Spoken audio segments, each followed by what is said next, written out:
وقفے کے بعد ناظرین ایک مرتبہ پھر آپ کا استقبال ہے اور آپ کو خوش آمدید کہتے ہیں، تو اس بزموں کو جاری کرتے ہیں۔ تو چلے اگلے نعت خواں کی جانب چلتے ہیں۔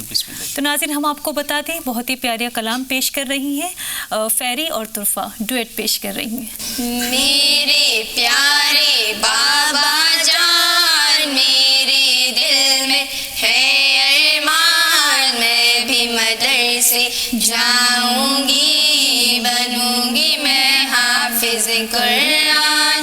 میرے پیارے بابا جان میرے دل میں ہے ارمان، میں بھی مدرسے جاؤں گی، بنوں گی میں حافظ قرآن۔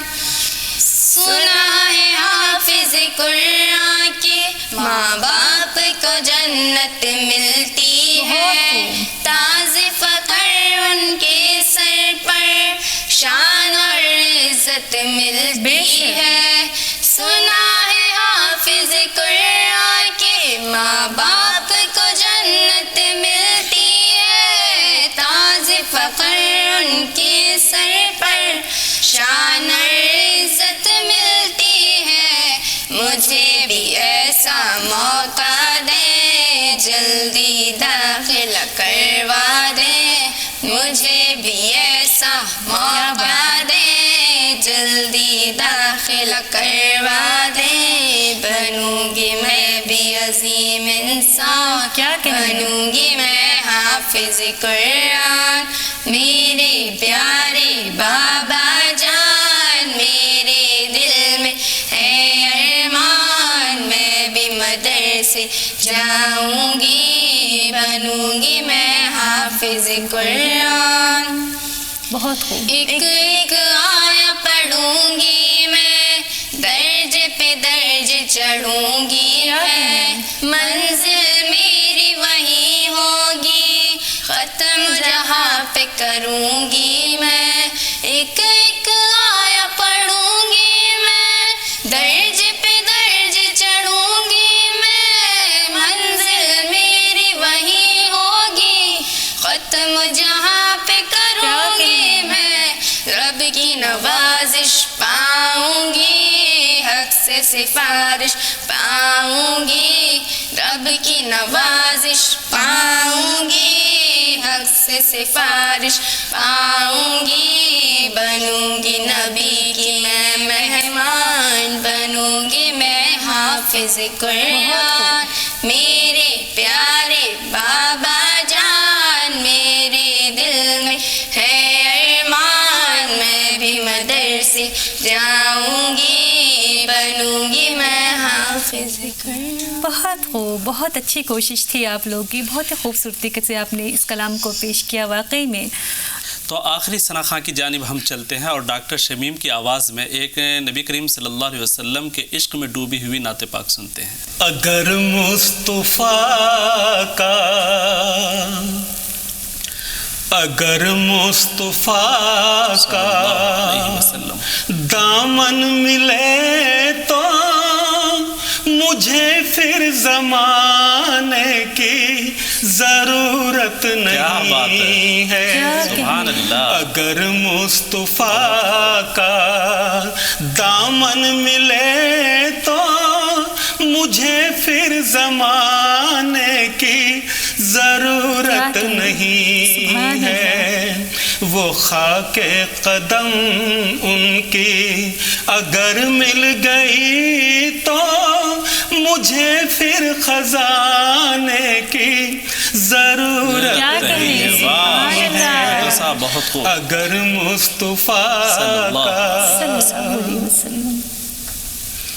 جو دیکھیں گی آنکھیں مدینے کی گلیاں،